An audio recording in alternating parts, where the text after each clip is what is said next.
Welcome to what is another educational video. Today I want to cover options trading, the basics. In this video I want to give a bit of an introduction to options and explain what options actually are. I want to walk through the Webull platform and what an options chain actually looks like.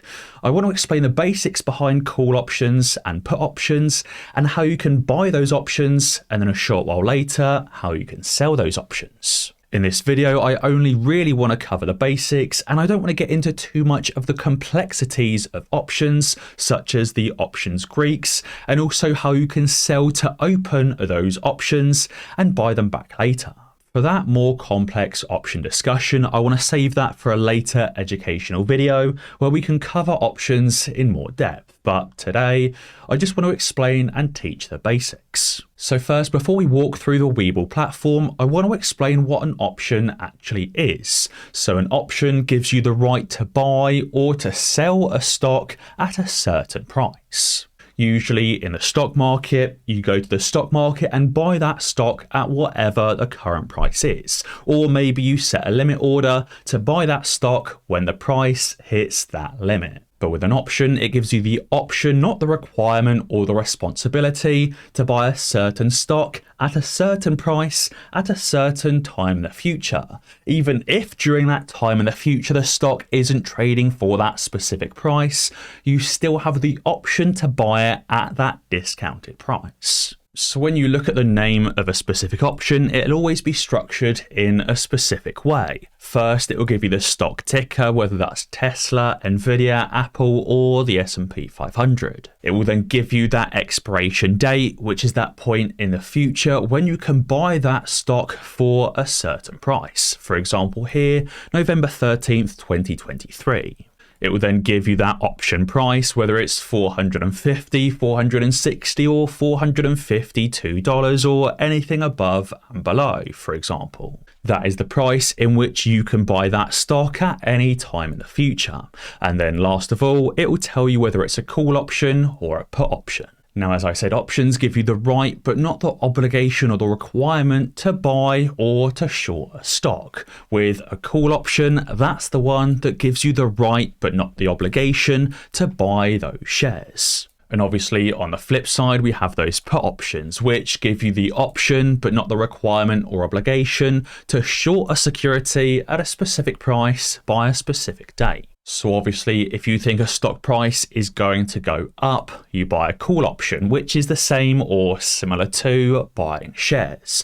But if you think a price is going to go down, you buy a put option, which is the same or similar to shorting shares. And that's why you'll see in the Millionaire Mindset Trading Group, when a stock price is running upwards, I may call out to buy a call option at a specific price with a specific expiration date. Or obviously, if that stock price is currently falling, I may call out to buy a put option, which obviously gives you the right to short that stock, aka betting that it's going to fall further. Now, obviously, for the Millionaire Mindset Trading Group, we're only really focused on taking short-term trades. And therefore, it doesn't really matter what that expiration date is or that point of time in the future where you have the right to buy or sell those shares. Because we're not interested in taking and holding trades for weeks or months or years.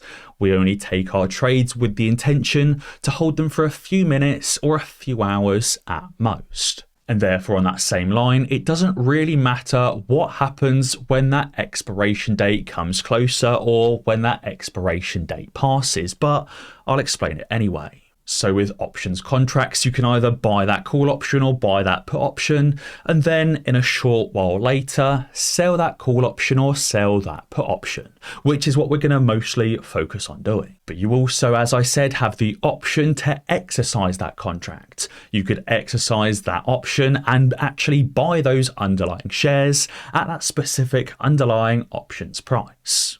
As I said, we're only focused on taking those short-term trades, so it doesn't really matter the specific expiry of the option. We just need to know whether we want a call or a put option, aka do we want the price to go up or down, and what price of that option do we buy? How far out of the money do we go, or how far in the money do we go? Again, I'll explain in and out of the money when I explain and walk through the Webull platform and what the options chain actually looks like. But first, let me explain how an option actually works and how it can be beneficial. So let's say the current stock price of Tesla is $205 per share, but we buy that Tesla call option and we buy the $200 call option. So that gives us the right, but not the requirement or the obligation to buy Tesla at $200 per share, which is obviously a good deal because the current price of Tesla is $205 per share, aka giving us a $5 profit per share. So let's say we buy that call option, the $200 call, when Tesla is at $205 per share. We're still holding that $200 call option, but then the price of Tesla rises after say 10 or 20 minutes to $210 per share. Now we have a $10 profit, because obviously the price has gone from $205 up to $210, but we're still holding that same $200 call option. We've gone from having a $5 profit up to a $10 profit.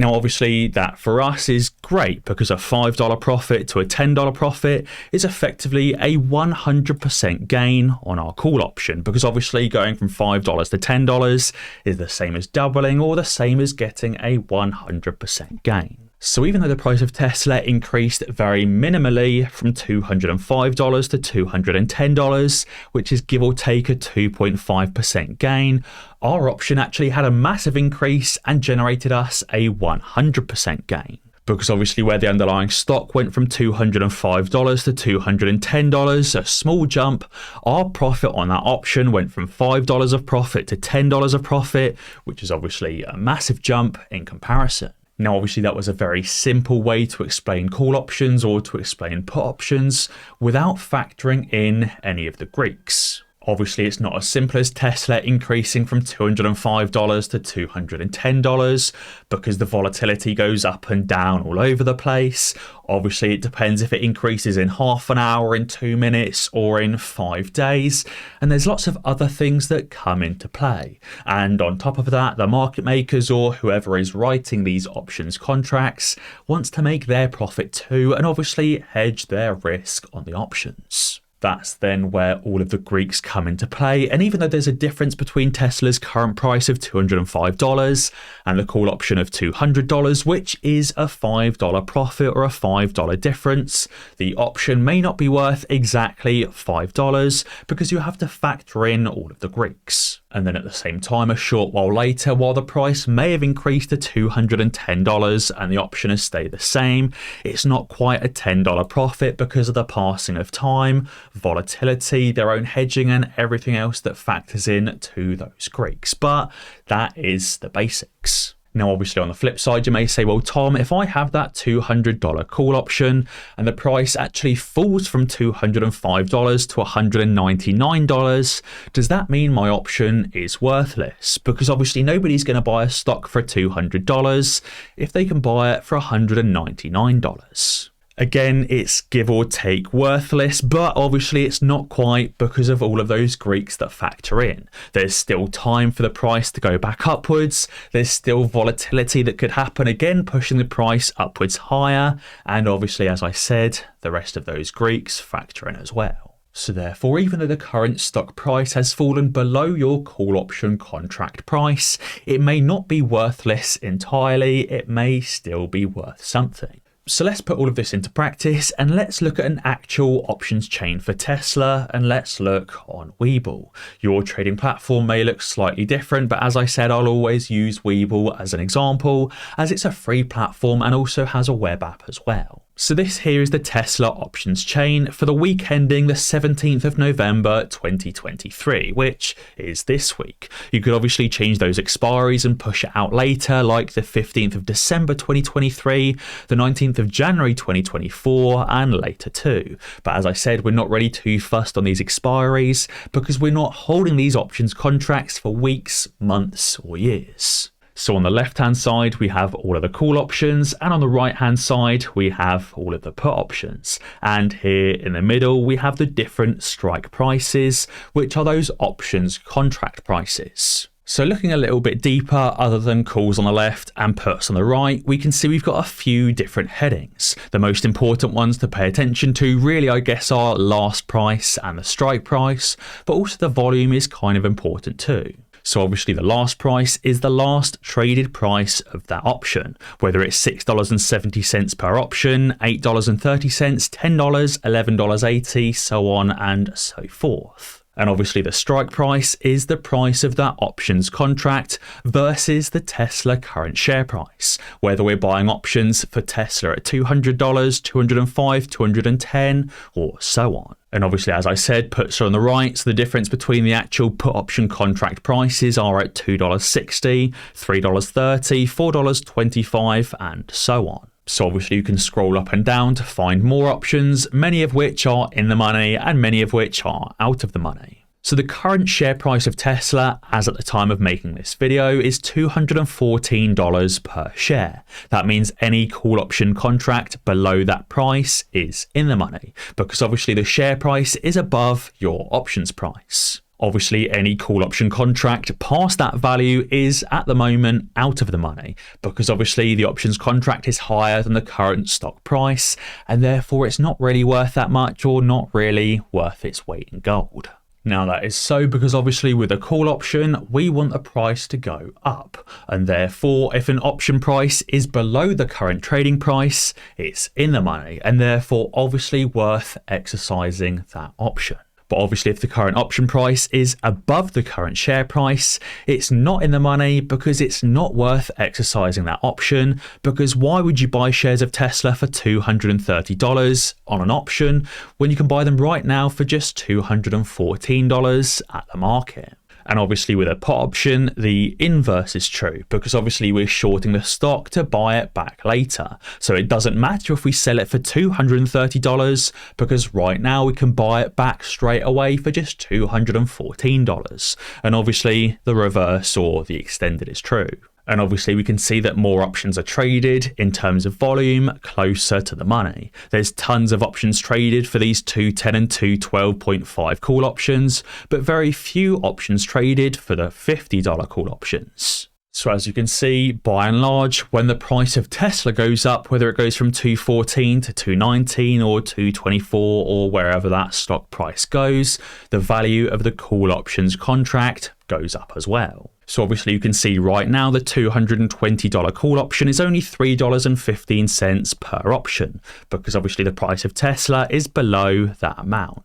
But if the price of Tesla increased to say $4 above the $220 call option to $224, that would be the same difference as the $210 call option to Tesla's current price at $214, that same $4. So the price of that option would increase from $3.15 to around $8.30 just in a $10 move in the share price of Tesla. Now, as I've said, that's the simple way of explaining it without factoring in the Greeks, because obviously that $10 increase in share price will take time, it will take a change in the volatility, and it will take a change in the majority of those Greeks as well. Ultimately, you'll see that when we buy call options, we buy call options that are slightly out of the money, because obviously while they're not quite worthless, they're worth a lot less than in the money options, because obviously who would really want to buy Tesla shares at $220 when you can get them right now for $214?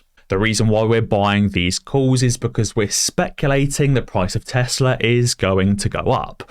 And obviously if the price of Tesla does rise from 214 to say 230, our options are then in the money and worth loads more. And obviously same but the opposite for puts. Obviously with puts we tend to buy out of the money puts like the $200 put options. Even though they're out of the money, they're not quite worthless, but they're worth significantly less because we're speculating for a price of a certain stock, be it Tesla, Nvidia, Apple, or whatever it is, to go down significantly. And obviously if it does then crash to say $190, our options are well in the money and worth tons more. So I think ultimately that's the basics for call options and for put options, or the basics for options trading. In later videos, I'll be sure to cover the Greeks in more detail and also cover selling to open those options as well as more. But obviously, if you've got any questions, be sure to leave those in the educational chat. And if you've got any suggestions, be sure to leave those in the suggestions chat.